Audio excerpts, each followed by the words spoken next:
Hello guys, welcome back to my channel. Today I will be finishing this Fabriano Venezia sketchbook. Finally, I should have finished it by now, but I was busy with other things, so last week I sat down with it and was determined to get it done with. You know that feeling of wanting to start a new sketchbook. Sometimes it feels like you've been working in one sketchbook for way too long and you're ready for a new adventure. So it was time to concentrate on the last couple of pages and finish it. I didn't plan anything except for one spread, which you're going to see later. For the first page, I just wanted to draw some fish using watercolor pencils. I've been using watercolor pencils a lot in this sketchbook, and since I've done a lot of watercolor paintings lately, I just wanted to use some pencils instead.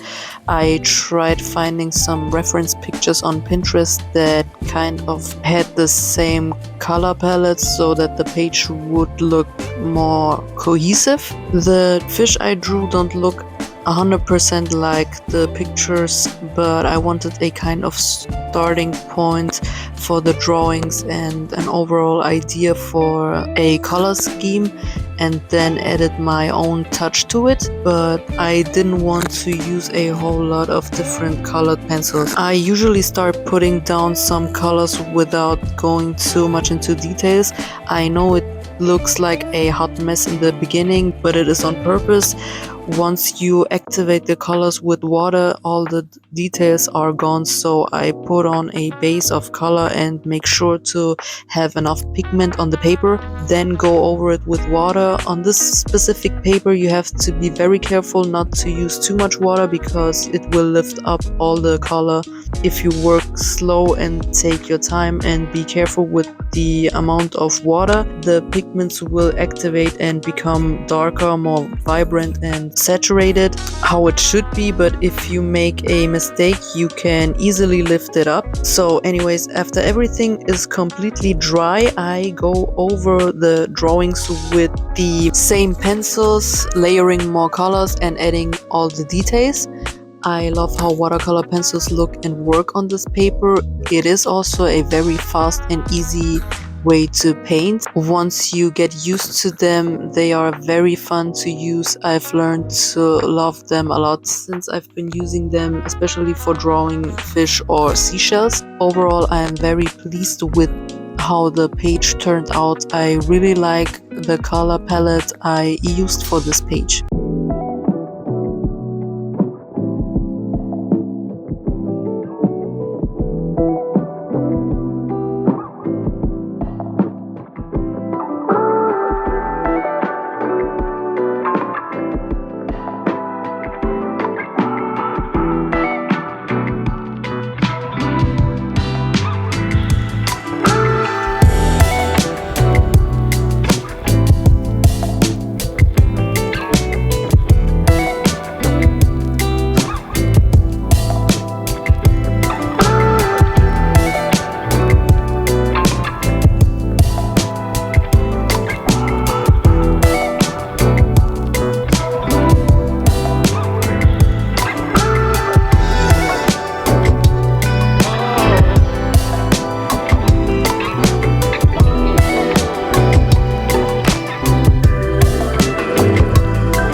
For the second page, I decided to do another mosaic drawing page. If you've seen a couple of my videos, you know that I've done a couple of these lately, and so since autumn is coming, I decided to do one with pears. I sketched the frame and fruits in first and then started doing all the little stone piece patterns. There are thousands of different ways to design these mosaics. There are no right or wrongs. That's why I find these so relaxing, because there is no pressure to make a realistic looking painting or anything. It's just a bunch of shapes. Once I sketched everything out, I inked everything with some different sized Pigma micron pens.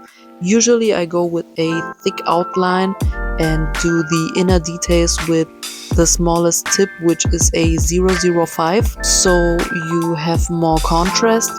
The inking part is the most relaxing part. Everything is sketched out, so you don't have to think about anything. Later, once you color the page, you have to put in some thoughts into what colors you are going to use. So the part where you have to use your brain less is the inking part, and since I'm a terrible overthinker, I love me some mindless activities to calm down and relax and have absolutely nothing to think about. Anyways, to color this page, I used my Kuretake Genzai Tambi paint, which I've been using a lot lately. I love using them. The color range is amazing, and I feel like I don't have to waste a lot of time mixing the right colors, which makes my painting process a lot faster. I also love how creamy and vibrant these paints are. I decided to use very vibrant colors for the pears and leaves and keep the background very light. I also didn't want to take away from the line work by using colors that are way too dark, because that for me is the main part of the drawing, since it's supposed to resemble a mosaic piece. Anyways, you can use whatever you want to color these in. You don't have to use watercolors. Another medium that works perfect for this are markers, for example. They are also faster to fill in the shapes with than having to set up your watercolor paints and water and brushes and so on. I really want to make more of these in the future with different designs and materials, maybe use my metallic watercolors. Maybe I'll do a full video on that. Let me know in the comments if you would like to see that.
This summer I spent some weeks in Sicily and it gave me a lot more ideas. Before going on holiday I felt very tired and uninspired.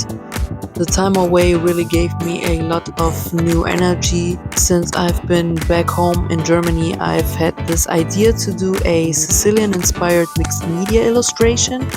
Not based on a real landscape or anything, but more like a collection of different things I saw there combined in one painting. I also didn't want anything too realistic looking. I really wanted to do something loose and fun and illustrative like in a children's book. I wanted to use a couple of materials. This paper can handle a lot. I've heard a lot of people complaining about using watercolors in the sketchbook. I know that it isn't meant for it. The surface of this paper is very smooth and the paint sits on top of the paper. It doesn't sink in, which can cause you to involuntarily lift the paints if you're not careful enough, like with the watercolor pencils from the first page. Same goes for watercolors. The paper feels a lot like the Hannemühle Nostalgie one. If you're familiar with that sketchbook, I am now used to this paper and I really like it for mixed media. For these pages I used watercolors and colored pencils and some Ecoline brush markers and a lot of other mediums. Anyways, it's not my favorite for just watercolors, of course. That's why I don't use the sketchbook for watercolor painting specifically. I've done a couple of watercolor pieces in here, but most of the time I've used watercolors in combination with other mediums, especially with colored pencils. So here I went with watercolors first as a base layer. I've used my Van Gogh watercolors and some Gensai Tambi later on for the floor. I picked very vibrant colors for this piece. I wanted the spread to really look like summer and capture all the beauty of Sicily in it. The flower bushes and palm trees were planned out while I planned on doing some random bushes on the right side of the piece, which ended up looking like cactus plants, which are typical for Sicilian landscapes, the ones that have the fruits on them. That's why I turned them to that later on once I added details with colored pencils. Overall, I tried keeping everything simple and loose, especially with the palm trees, for example. The more you want them to look a certain way, the less realistic they are going to look. It looks too forced, you know. With the houses in the background, I tried using different colors that I usually see in the south of Italy a lot, and again I kept it very simple looking. I also added some typical windows people have in Italy in their houses. I used colored pencils for those details, and those details aren't perfect. They just suggest that there are windows. They don't have to be perfectly straight. The brain knows these are supposed to be windows. I didn't want too many details in the background, otherwise you wouldn't know where to look at. It's just too much. With this spread, I felt so free to explore and let out my creativity without limiting it by thinking it needs to look perfect in the end. I've been really learning to just enjoy the process without worrying too much about the finished product. This mixed media piece was to practice and explore, and I've learned a lot from just these 2 pages. More than having a beautiful painting, I wanted to capture the feeling that the time spent in Sicily gave me. It was a feeling of peace, warmth, not feeling a lot of pressure and all the weight of the mental load you carry around in your everyday life. It was very freeing and made me look at life from another perspective. Sometimes you just need to get out of your comfort zone to find out what's wrong with it. I found a quote on the internet that says, "Sometimes you just need a break in a beautiful place," and that is exactly how I felt about my trip to Sicily. That's why I included this quote in the right corner of this spread, to always remember that sketchbooks can help us deal with our problems as a kind of diary as well, not just to draw something pretty in it. You don't have to go on an expensive trip, but something simple as going to a local park can change a lot. You can find beauty everywhere. You have to be willing to look and let it inspire you. This spread gives me that sense of peace and joy I felt during this summer, a feeling that I haven't felt in a long time.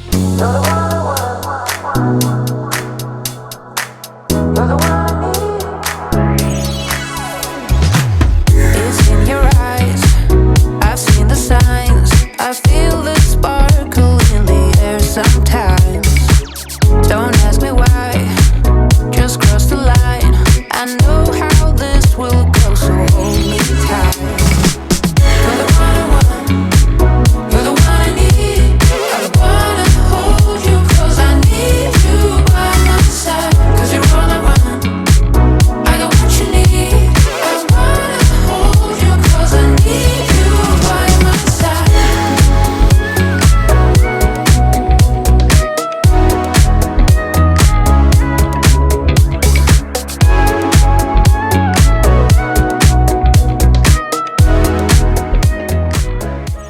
The last 3 pages weren't planned at all. From the last spread, I took a couple of days off to figure out what to do with the pages I had left in the sketchbook, until I came to the conclusion to not waste any more time thinking but start doing something.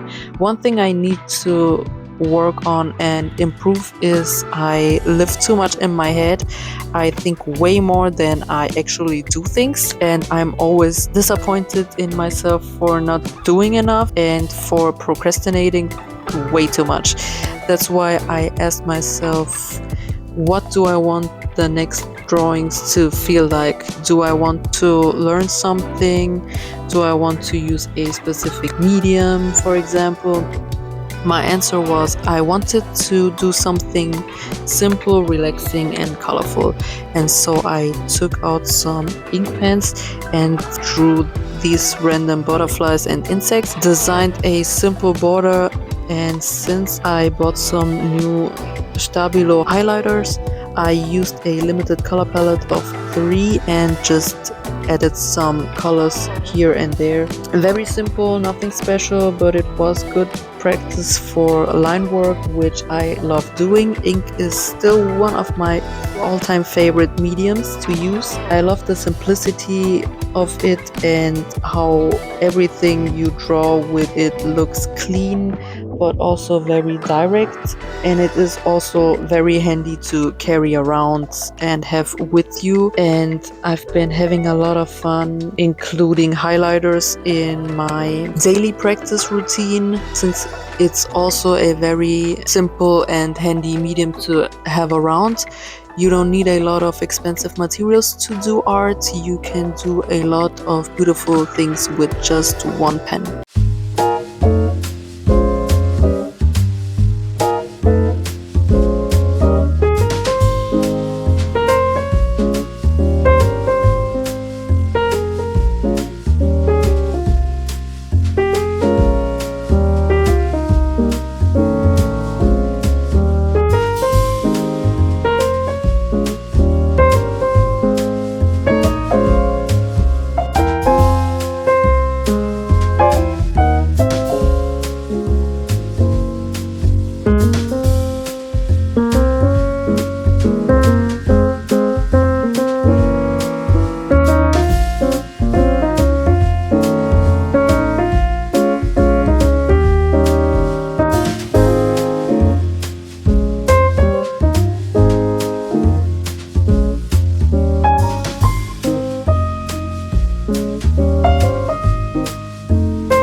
You know that feeling when you're almost done with a sketchbook and it's a mix of feelings, like being sad that you're done with it, but you're excited to start a new one and you're full of ideas for the next sketchbook, so you can't wait to finally finish the one you're using right now, and then you're almost like you don't care anymore what the last pages look like because you're kind of over that sketchbook, but not in a bad way. So anyways, I was feeling like this during these last 2 pages, so that's why I picked things that I like drawing a lot, and in this case I picked seashells. Especially in this sketchbook, I've had a lot of fun experimenting with seashells. I also have an entire video dedicated to that. So anyways, I was still in the mood for more ink, so I thought, why not do a seashell piece, kind of like the mosaic paintings, but much simpler and smaller. So I sketched out the overall shapes of the seashells, and instead of filling that in with little stone shapes, I went with more geometrical shapes. I tried using limited colors and tried with a kind of wet on wet technique, letting some of the colors go into each other, which I usually don't do because I like a more blended look, but I wanted to try out something different, and I think for seashells it works very well. It's not perfect, but I will work on this more in the future.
For the last page, I went with one of my favorite things to draw, especially when I have art block, and that is lemons. I will never get tired of drawing lemons. There is always a new way to do a lemon painting. For this page I just wanted something simple and quick to do. Since this is a favorite subject for me to paint, it felt very suited for the last page of my sketchbook. So I did this kind of mixed media piece using watercolor as a base, and I used colored pencils for more details later on. I added a simple border instead of a background, and I like the simplicity of this. After I finished that page, I went to the very first page of this sketchbook to write in the date of when I finished this sketchbook. I always do that in my sketchbooks. I write in the date I started and when I finished it and the number. In this case, it is sketchbook number 8. I'm glad I finished this one. You can look forward to a sketchbook tour of this one very soon. So thank you so much for watching, and if you don't want to miss the sketchbook tour, please subscribe to my channel if you haven't already. Thank you so much for watching this video and have a nice day. Bye guys.